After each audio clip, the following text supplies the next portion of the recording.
welcome.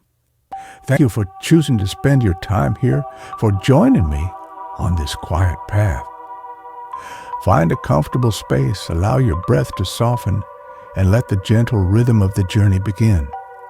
My name is Silas, and I travel not to conquer destinations, but to feel their pulse, to find stillness amidst the movement, much like I sought in the sun-warmed alleys of Lisbon, the serene gardens of Kyoto, or the resonant quiet corners of Buenos Aires. My home, the wanderer, carries me across landscapes, a constant companion on this exploration of peace. Now the tracks lead us toward the heart of Austria, towards a city cradled by mountain Salzburg.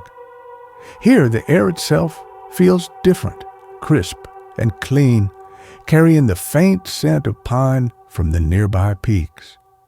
We arrive soon, ready to listen for the echoes in the ancient stone of narrow lanes, to feel the gentle presence of history, and perhaps catch the distant whisper of music that seems woven into the very fabric of this place. The Salzach River flows steadily through its center, a calming ribbon of pale green water reflecting the sky. This journey, like those before, unfolds at its own pace. There is no rush, no need to see everything all at once. Instead, we will wander slowly, noticing the small details, the texture of a weathered wall, the particular way sunlight falls across a quiet square, the subtle shift in the breeze. I find that it's in these quiet observations, these moments of simply being present, that the true essence of a place reveals itself. I'll share these moments and my own quiet thoughts as they arise. So, let the world outside gently fade. Allow the subtle sounds to draw you in, whether it's the imagined hum of the train or the first hints of Salzburg's unique atmosphere. If this kind of slow, mindful journey resonates with you, I hope you'll consider following along for more quiet explorations by liking or subscribing. For now, though, let us simply begin. Let us step together into the Alpine Air of Salzburg. Chapter 1. Towards the Northern Alps. The view from my window shifts, subtly at first, then with a growing sense of presence. The gentle rolling green hills that have marked the landscape for hours begin to gather themselves, shoulders hunching toward the sky. Lines become sharper, contours more defined. Patches of darker forest cling to steeper slopes, hinting at the alpine world ahead. The light, too, seems different, clearer, perhaps, carrying a faint silvery edge even under the midday sun. It paints the distant peaks in soft blues and grays, promising coolness and quiet grandeur. The train moves with its familiar steady rhythm, a gentle rocking motion that has become a backdrop to my days. It's a constant soft percussion against the rails clickety-clack, a pause clickety-clack, a sound that speaks of distance covered and journeys undertaken. Inside the wanderer, this sound blends with the low hum of the engine, creating a cocoon of peaceful movement. It's a rhythm I know well, one that encourages thoughts to drift and observations to deepen, allowing the world outside to unfold at a contemplative pace. I reach for the small thermos on the table beside me, the worn metal cool beneath my fingertips. Unscrewing the cap releases a faint wisp of steam and the gentle aroma of chamomile and mint. I pour the pale golden liquid into my favorite ceramic mug, its familiar weight grounding me in the present moment. The warmth seeps into my hands as I hold it, a small comfort against the vastness outside. Raising the mug, I inhale the soft fragrance before taking a slow sip, the herbal warmth spreading downwards, a quiet ritual punctuating the journey. Outside, the scenery continues its transformation. Forests now appear deeper, almost ancient, clinging tenaciously to the rising slopes. Gray rock emerges more frequently, cutting through the green mantle in stark vertical lines.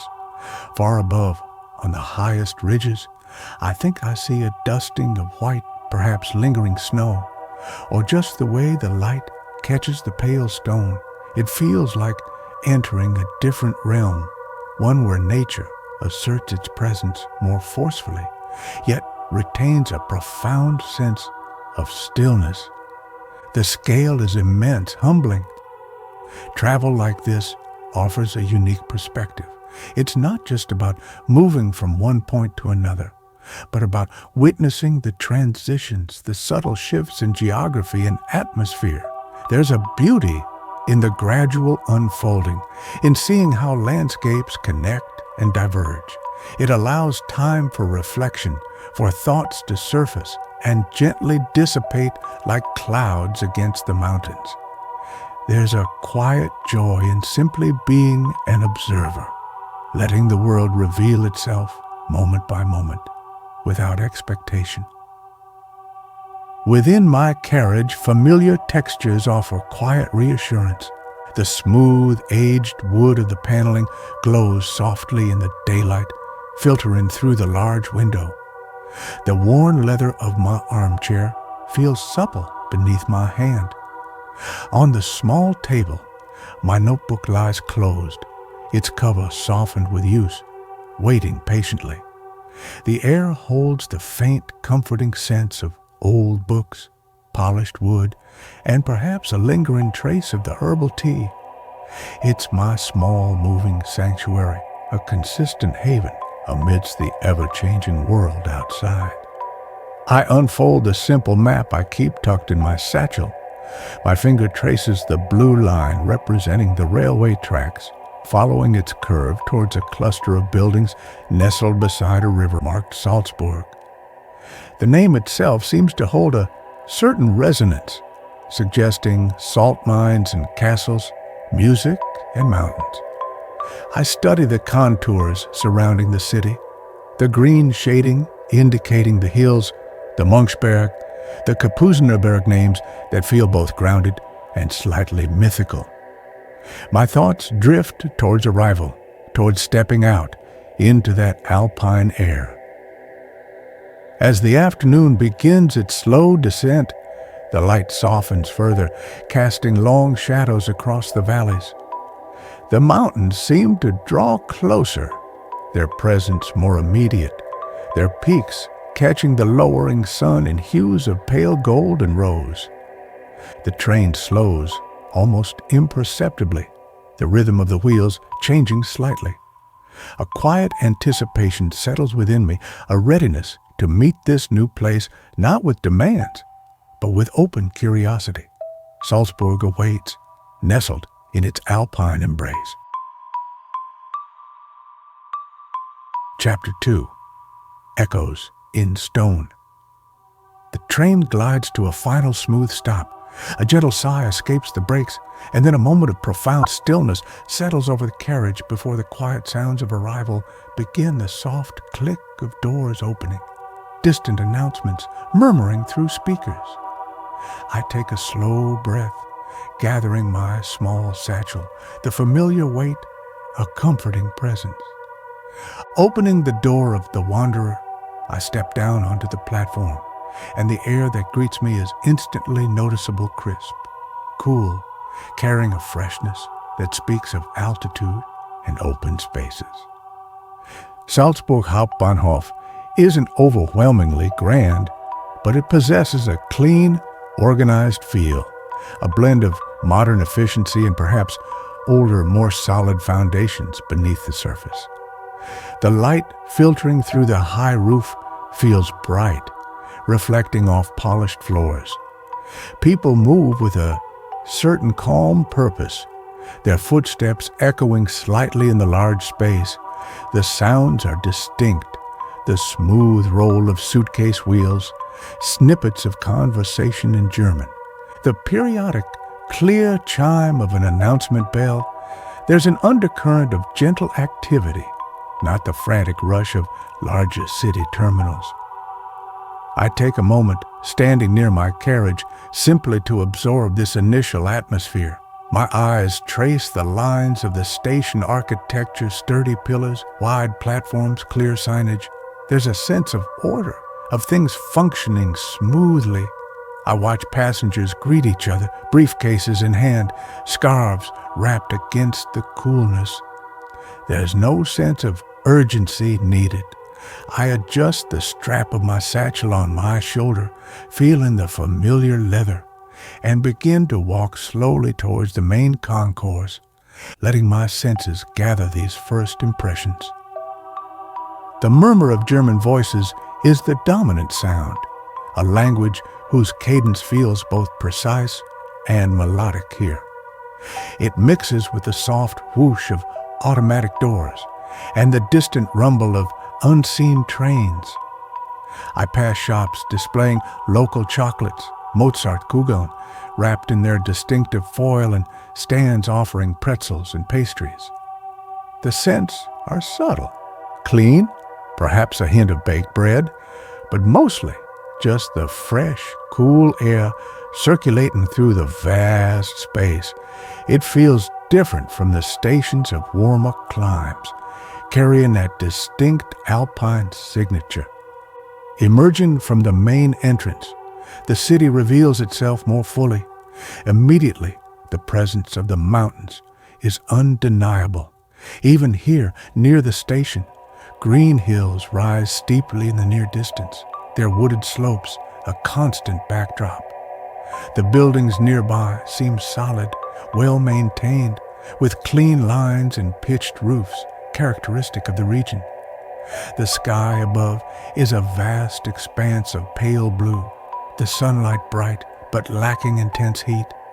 There's a feeling of solidity, of stone and history underpinning the modern surface.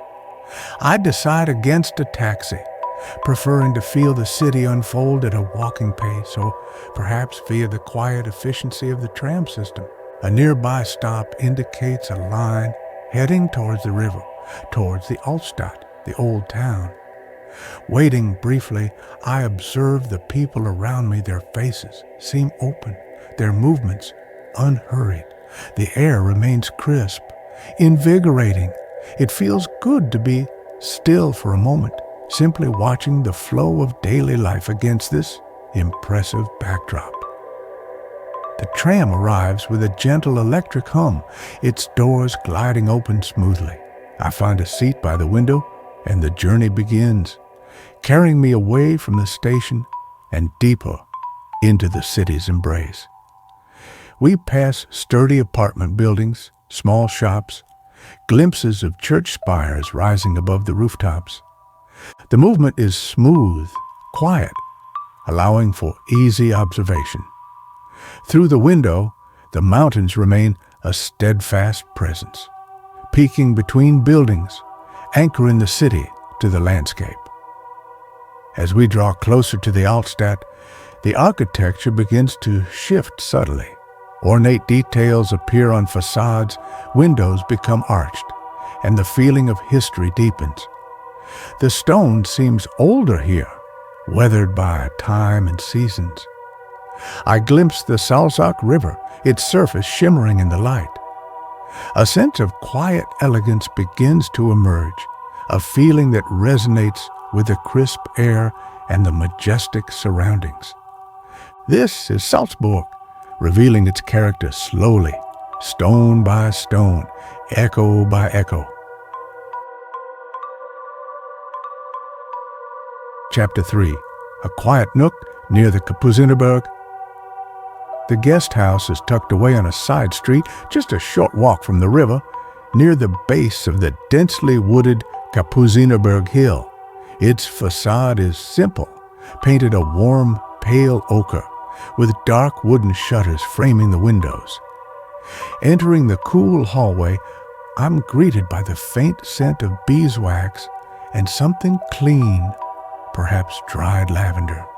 The owner, a woman with kind eyes and a quiet smile, leads me up a sturdy wooden staircase, its steps slightly worn in the center from countless journeys. She unlocks a solid wooden door, pushing it open to reveal my room.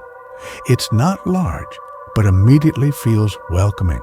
Warm afternoon light streams through a tall window, falling across polished floorboards the color of dark honey. The walls are plastered smooth and painted a soft cream, contrasting gently with the dark wood of the simple bed frame, wardrobe, and small writing desk. There's a feeling of substance, of traditional craftsmanship, simple and unadorned, yet comforting in its solidity. I place my satchel on the bed, the mattress giving slightly beneath its weight. Slowly, methodically, I begin to unpack the few essentials I carry. My notebook and pen find their place on the corner of the desk alongside my camera. I hang my jacket in the wardrobe, the scent of dark, aged wood greeting me as I open the door. Folding my clothes, I place them neatly on the shelves. These small actions, repeated in countless rooms across the world, help create a sense of temporary belonging, transforming an unfamiliar space into a quiet haven.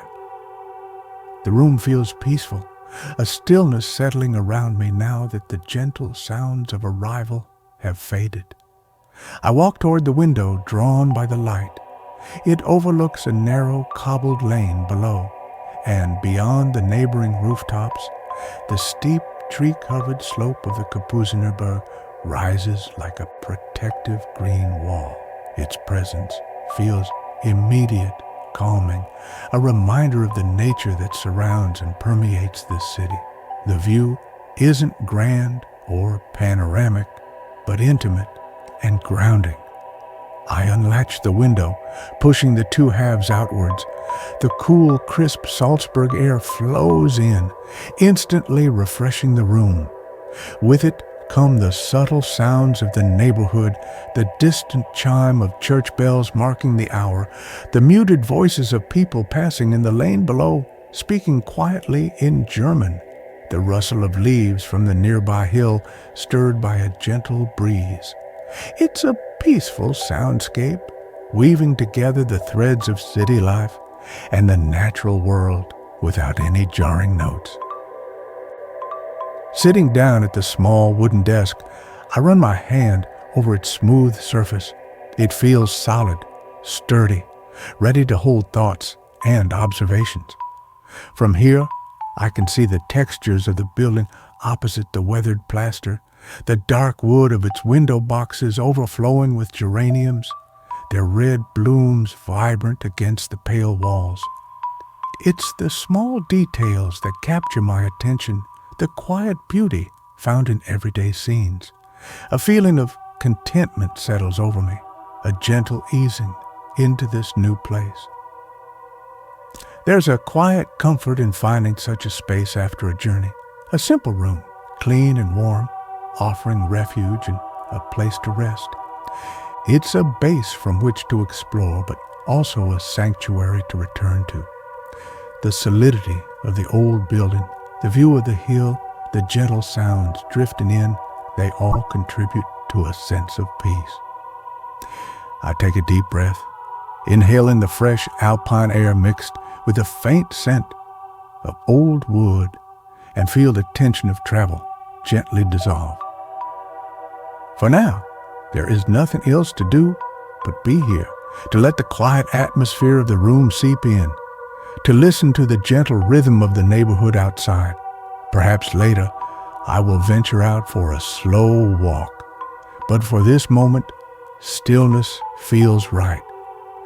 This quiet nook, nestled near the Kapuzinerberg, feels like the perfect starting point for exploring the Alpine air and ancient echoes of Salzburg. It is a place to simply be and to begin to listen. Chapter 4. Whispers along the Steingasse. Leaving the gentle quiet of my room, I step out into the cool afternoon air. My path leads me towards the Altstadt, but I instinctively turned towards the Steingasse, drawn by its reputation as one of Salzburg's oldest and most atmospheric lanes. Almost immediately, the world narrows. Tall, tightly packed buildings rise on either side, their facades painted in muted tones of ochre, cream, and faded rose. The lane itself is paved with uneven stones, worn smooth over centuries, demanding a slower, more deliberate pace. The feeling is distinct from the more open streets nearby. Here, sound behaves differently.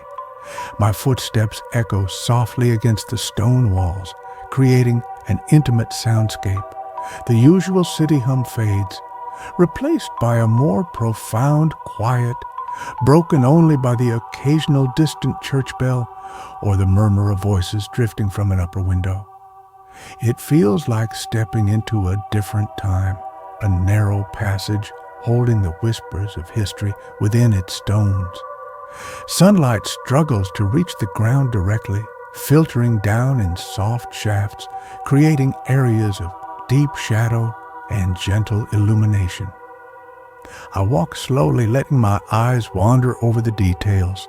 The houses press close, their doorways often low and arched, hinting at centuries past. Some entrances are simple wood, dark and weathered. Others feature more ornate carvings or heavy iron knockers shaped like animals or faces. High above, intricate wrought iron signs hang, relics of former shops or inns, their painted letters often faded but still hinting at their original purpose. Small details catch my eye, a date carved above a lintel, a faint watermark high on a wall suggesting ancient floods, a patch of colorful fresco peeking from beneath layers of plaster. There's a unique texture to this lane. The stone underfoot is varied, some smooth, some rougher, set in intricate patterns that speak of different eras of repair. The walls themselves are a tapestry of surfaces, rough plaster, exposed stone, smooth, render each, telling a story of age and weather. Now and then, a narrow archway opens into a hidden courtyard, offering a brief glimpse of washing lines strung between windows, potted plants adding a touch of green, or stone wells standing silent sentinel. These small enclosed spaces feel intensely private, pockets of domestic life tucked away from the lane itself. Compared to the bustling Getreidegasse just a short distance away, the Steingasse feels like a quiet sanctuary. There are few shops here, mostly residential entrances, adding to the peaceful atmosphere. The air feels still, sheltered by the tall buildings. I pause, leaning against a cool stone wall, simply absorbing the feeling of the place. It doesn't shout its history, it murmurs it softly through the textures, the shadows, the very narrowness that forces a slower, more intimate engagement with the surroundings. The light continues to shift as the afternoon progresses. Shadows lengthen, stretching across the uneven paving stones, deepening the sense of mystery.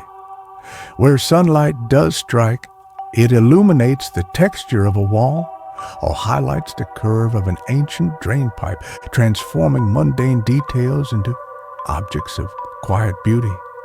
It encourages a different way of seeing, focusing the attention on form, line, and the subtle interplay of light and darkness. It's a photographer's light, soft and revealing. I find myself thinking about the countless lives that have unfolded within these walls, generations passing through these low doorways, footsteps echoing on these same stones, voices murmuring in conversations now lost to time. The lane feels saturated with these unseen histories, a palpable presence beneath the surface quiet. It's a humbling thought, connecting my brief passage through this space to a long, unbroken stream of human experience. This deep sense of time is perhaps the most profound whisper the Steingasse offers. Continuing my slow walk toward the end of the lane, where it begins to open up slightly towards the river, I carry the feeling of the Steingasse with me. It's a feeling of enclosure, of history held close, of quietude found just steps away from the city's main thoroughfares. It's a reminder that sometimes the most resonant experiences are found not in the grand vistas, but in the narrow passages, the quiet corners where the past feels tangibly close, whispering its secrets to those who take the time to listen. Chapter 5. Fortress Views from Mönchsberg. Choosing a path that looks less steep, I begin the gentle ascent of the Mönchsberg hill. The air immediately feels cooler beneath the canopy of trees, carrying the damp, earthy scent of fallen leaves and rich soil. The path winds upwards, sometimes paved, sometimes just packed earth interspersed with tree roots. It's not a strenuous climb, more a leisurely amble, allowing me to focus on the immediate surroundings rather than the destination. Sunlight filters through the leaves overhead, dappling the ground in shifting patterns of light and shadow. The sounds of the city below begin to fade, replaced by the closer sounds of nature. Birds call to each other from hidden branches, their songs clear and distinct in the stillness. A gentle breeze rustles the leaves, a soft sighing sound that seems to enhance the overall peace. My own footsteps make a soft, crunching sound on the path. I pause occasionally, not from exertion, but simply to observe the intricate texture of moss growing on a rock, the delicate structure of a fern unfurling, the tall, straight trunks of the trees reaching toward the sky. The climb itself becomes a form of quiet meditation. The steady rhythm of walking, the focus on the path ahead, the surrounding greenery, it all encourages a sense of calm presence. Thoughts come and go, but they don't linger.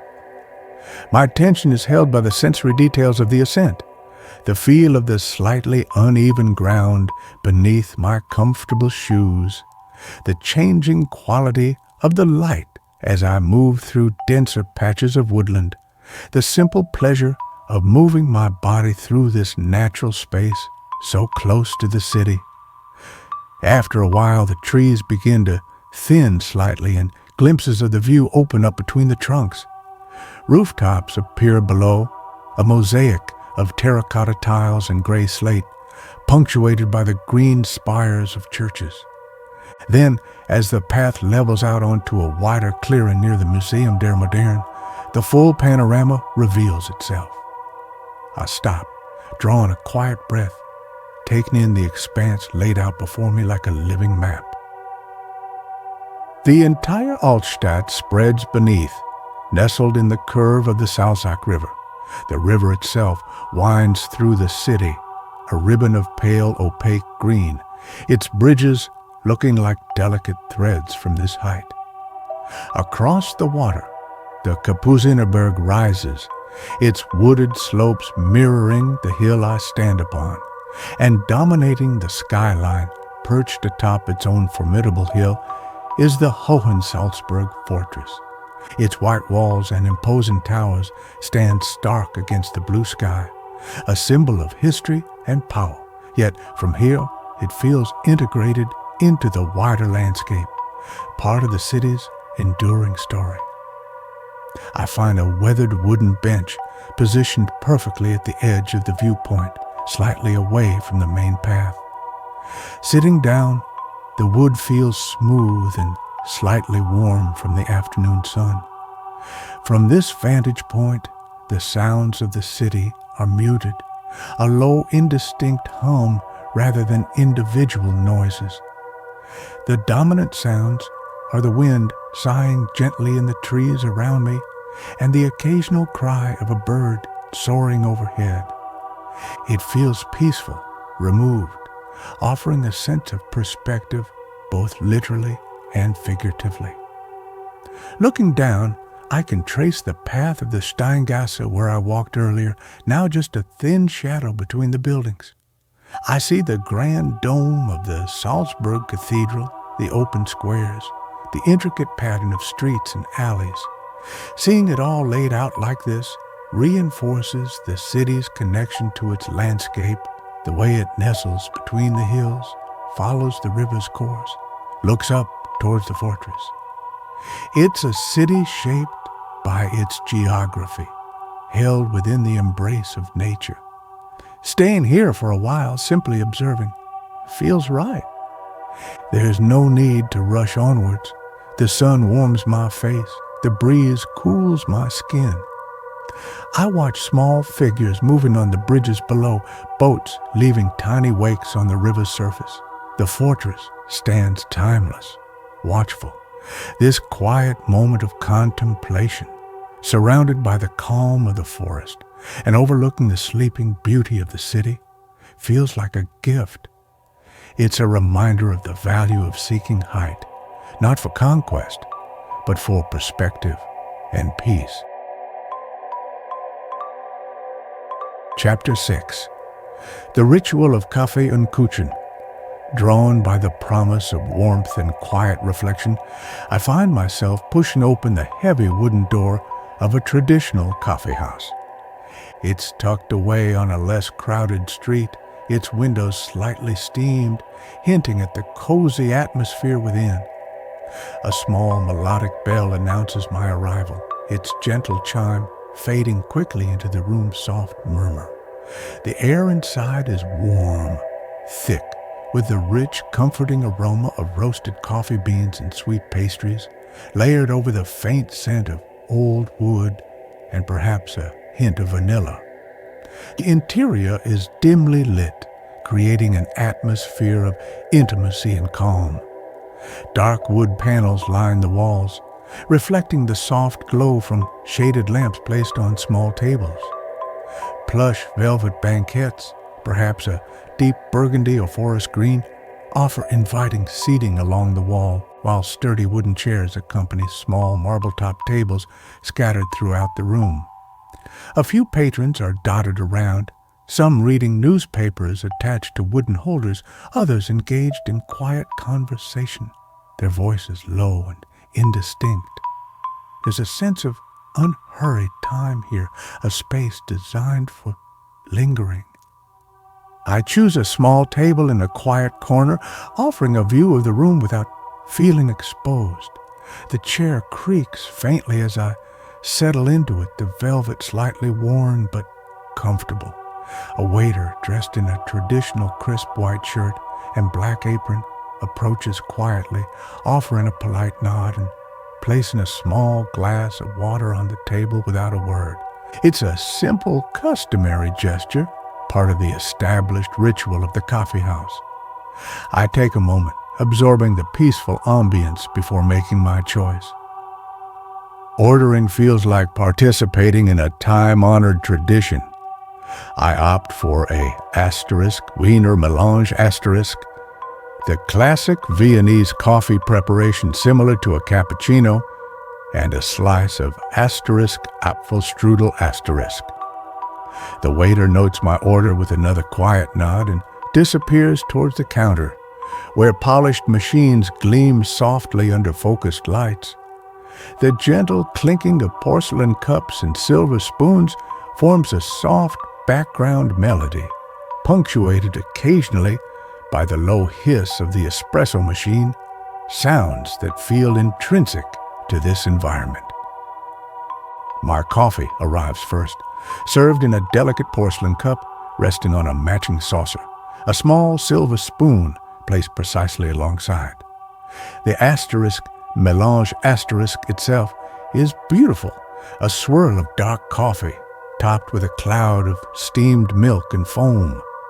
I lift the cup, the porcelain warm against my fingers, and inhale the rich, comforting aroma.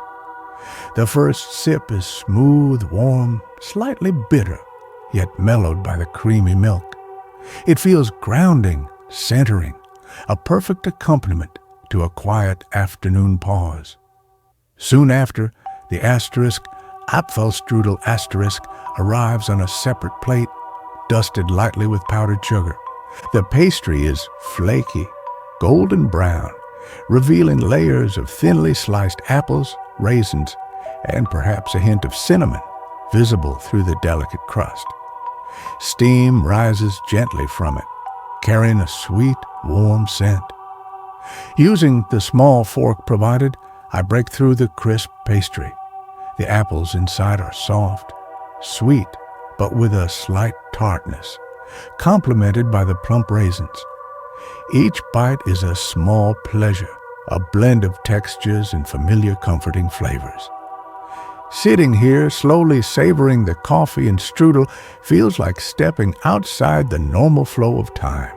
The Kaffee house culture encourages this, the act of pausing, of enjoying simple sensory pleasures, of allowing oneself a quiet moment for contemplation or observation.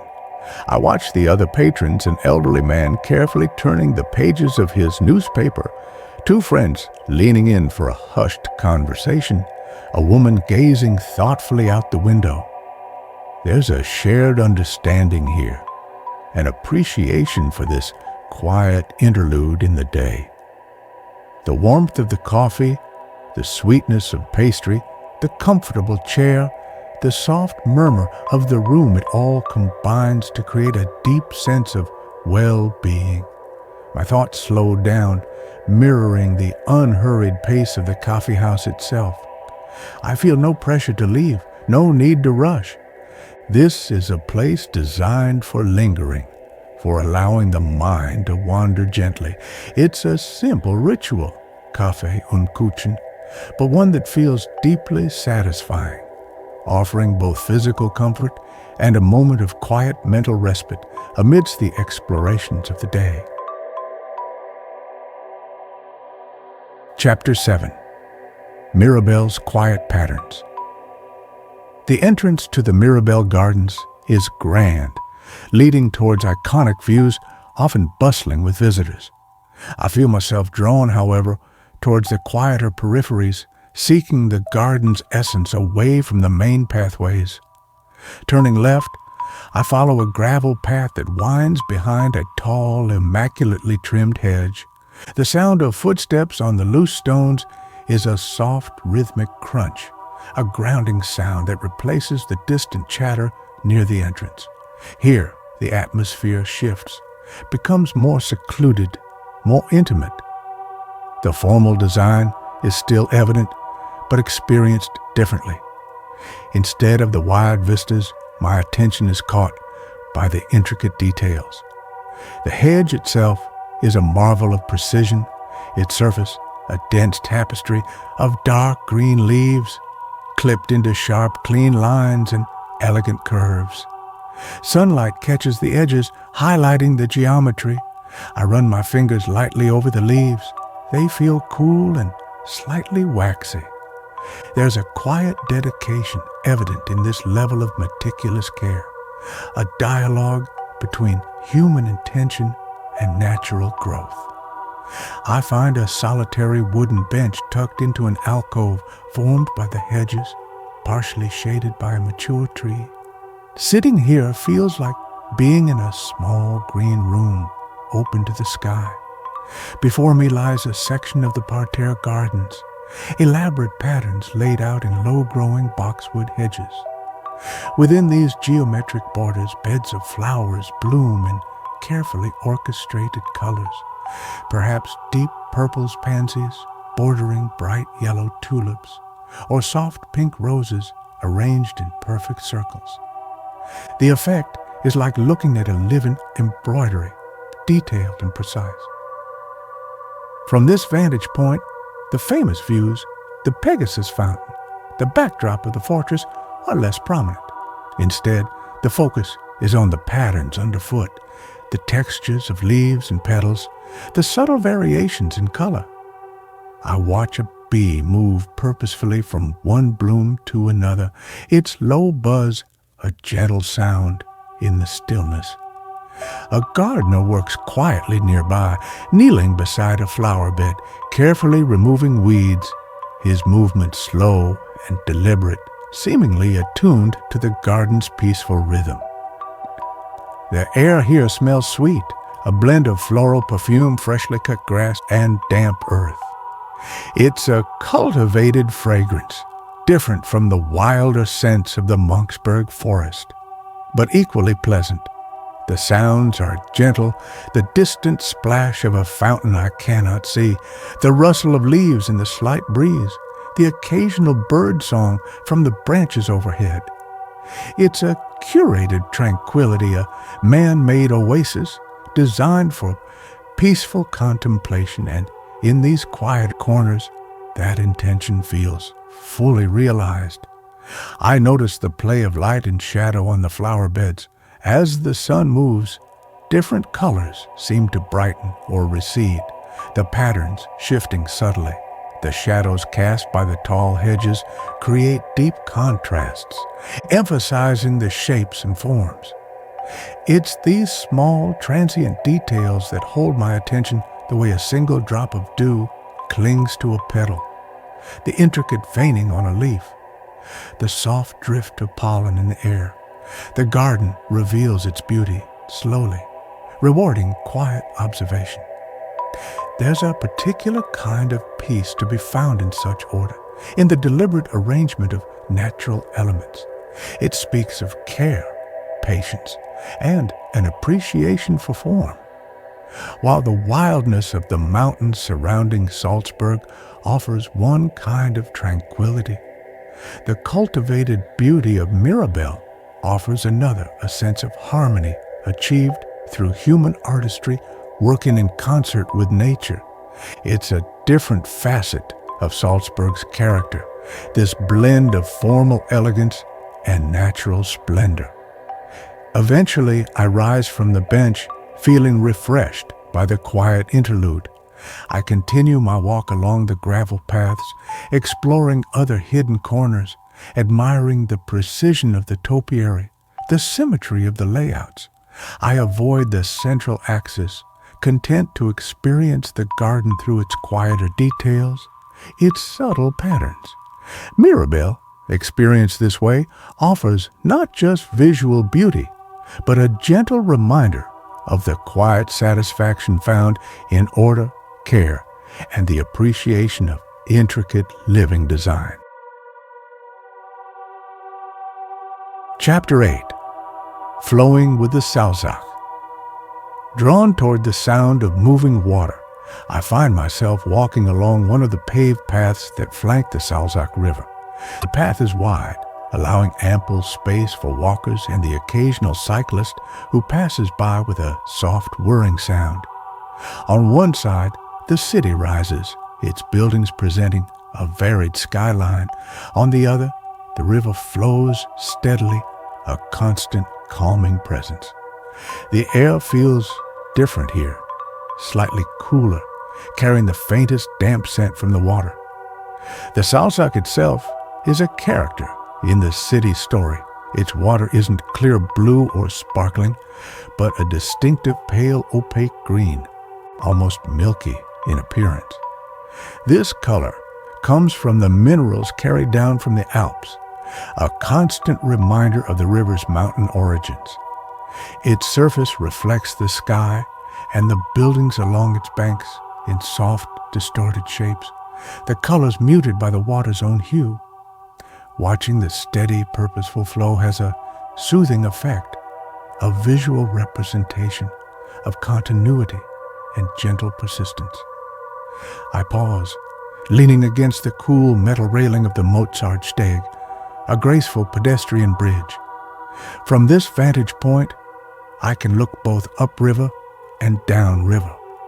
Small eddies swirl near the bridge piers, disrupting the otherwise smooth surface. Looking down, I watch the current carry small pieces of debris, a twig, a fallen leaf, downstream at a consistent pace. There's a hypnotic quality to the water's movement, a sense of ceaseless travel that resonates with my own journey. The sounds along the river are a blend of nature and city life. The primary sound is the gentle murmur of the water itself, a soft, rushing noise that forms a constant backdrop. This mixes with the distant chime of church bells, the occasional siren, the soft rumble of traffic from the larger bridges further away, and the nearer sounds of footsteps on the path and quiet conversations of passers-by.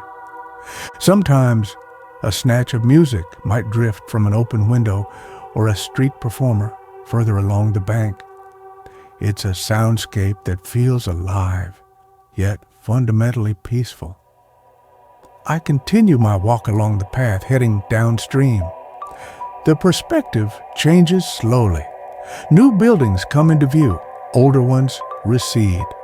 The Salzburg fortress remains a constant landmark, visible above the rooftops, its appearance shifting slightly depending on the angle. People are enjoying the riverside. Some sit on benches gazing at the water, others walk briskly, a few jog with focused determination. There's a relaxed atmosphere, a sense that the river provides a shared space for quiet recreation and transit. My attention is drawn to the reflections on the water's surface. The ornate facades of the Altstadt buildings shimmer and waver, their colors softened, their lines blurred. The sky, too, is mirrored, clouds drifting across the liquid surface. It's like looking at a constantly changing watercolor painting, beautiful in its imperfection and transience. These reflections seem to speak of how we perceive the world, always slightly altered, filtered through our own medium, yet holding the essence of the original. There's a feeling of connection that comes from walking beside a river. It feels like following a natural pathway, one that has shaped the land and the city around it. Rivers are conduits, pathways for trade, travel, and life itself. Walking alongside the Salzach, I feel a connection not just to Salzburg, but to the wider landscape flows through, from the high Alps down towards its eventual merging with larger waterways.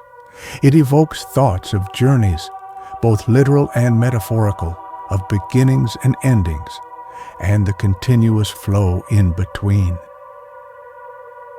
As the sun begins to lower in the sky, casting a warmer light across the water and the city, I find another bench to sit on, closer to the riverbank. The pale green water catches the golden light, momentarily transformed. The air grows cooler still. I sit for a while longer, simply watching the river flow, listening to its gentle sounds, feeling the peaceful atmosphere of the riverside soak in.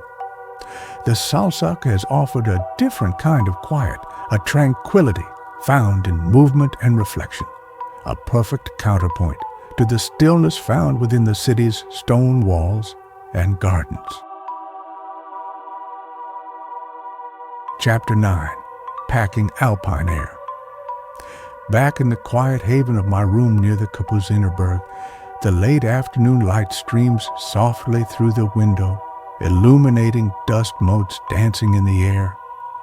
It's time to prepare for departure, a familiar ritual that always carries a blend of gentle melancholy and quiet anticipation. I lay my worn leather satchel open on the bed, its familiar shape a constant in my travels.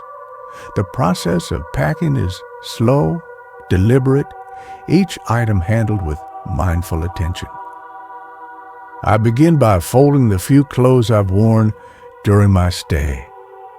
The simple fabrics feel cool to the touch. As I smooth out a linen shirt, my mind drifts back to the walk along the Steingasse, the feeling of ancient stone beneath my fingertips. Folding a lightweight sweater evokes the crisp air on the Mönchsberg, the panoramic view of the city nestled below, the imposing presence of the fortress standing sentinel against the sky. Each garment seems momentarily imbued with the essence of an experience. Next, I carefully gather my notebook and pen from the saw wooden desk. I pause, running my hand over the notebook's cover, its surface softened and marked by previous journeys. Flipping through the pages, I see sketches of Salzburg, a detail from an iron gate, the curve of a bridge over the Salzach, the pattern of flowers in Mirabell. There are notes, too, observations, fragments of thoughts captured during moments of stillness. These aren't comprehensive records, just personal impressions, anchors for memory. I tuck the notebook carefully into its usual pocket within the satchel. My camera follows, placed gently beside the notebook. I think of the images stored within it, the play of light and shadow in narrow lanes, the reflection of Baroque facades in the river, the precise geometry of the gardens. Capturing these images is less about documentation and more about framing moments of quiet beauty, preserving a feeling.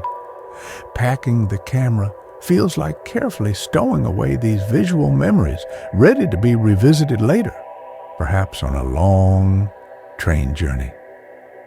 Standing by the open window, I take a few moments to simply be present.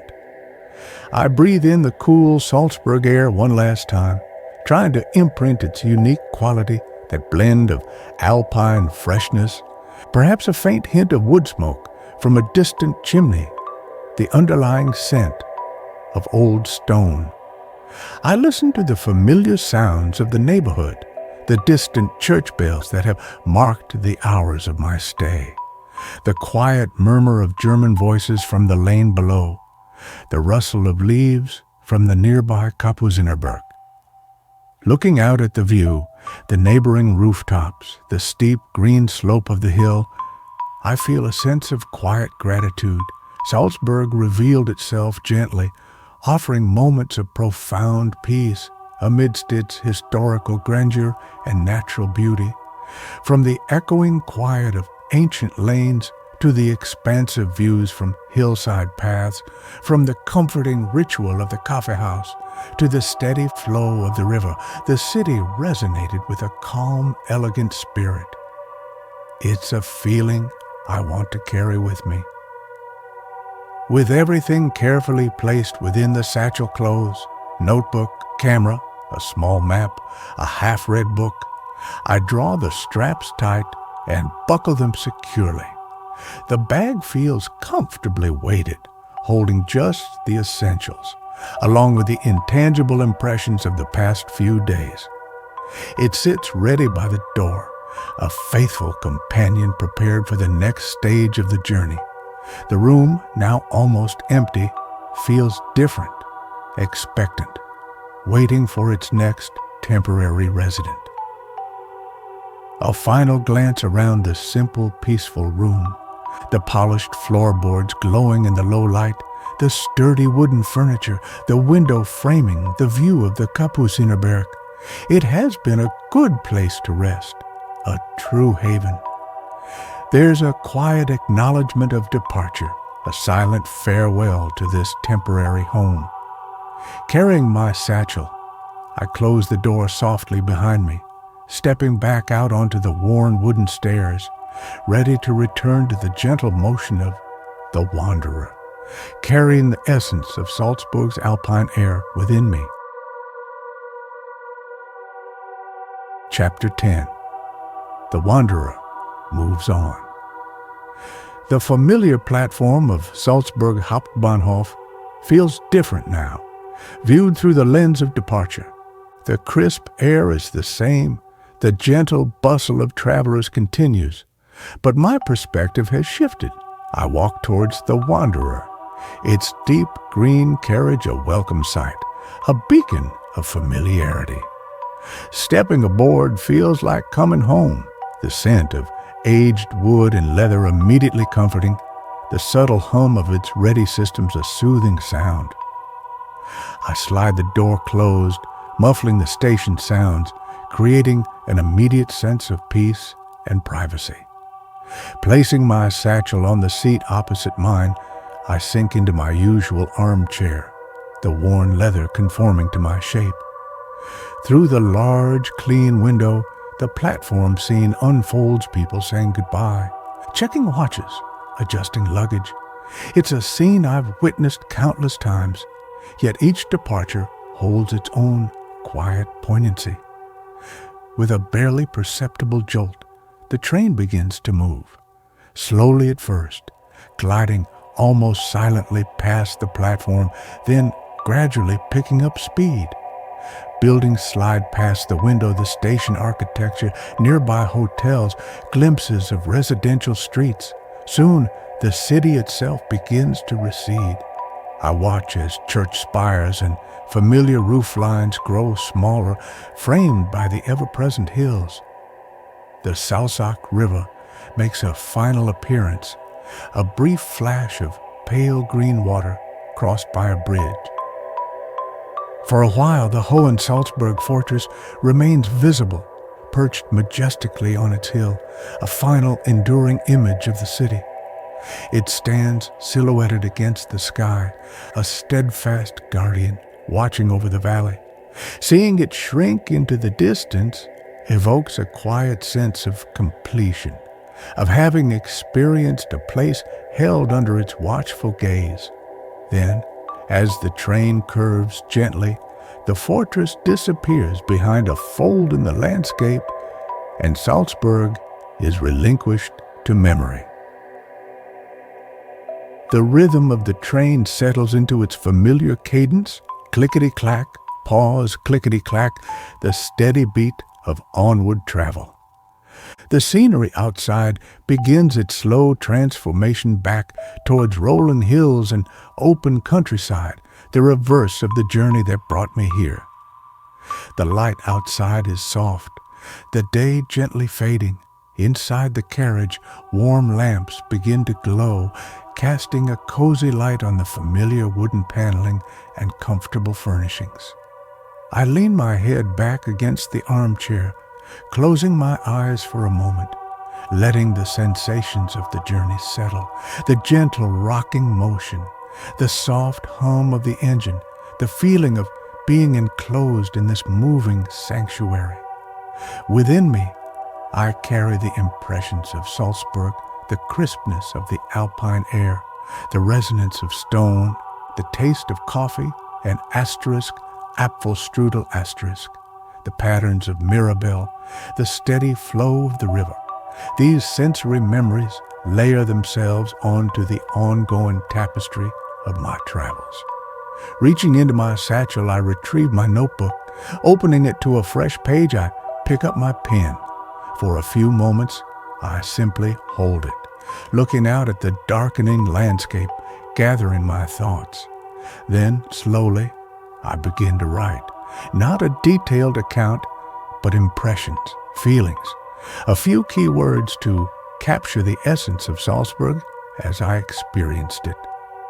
The act of writing feels like a gentle processing, a way of honoring the experience before letting it settle into the quiet archives of the past. The journey continues. The wanderer moves steadily through the deepening twilight, carrying me towards an unknown future destination. There is comfort in this continuity, in the familiar rhythm of the train, in the knowledge that the world continues to unfold, offering new places to explore, new moments of quiet observation, new opportunities for peace. For now, I settle back, content, listening to the soothing sounds of the train, carrying the Alpine Air of Salzburg with me as we travel onwards into the night.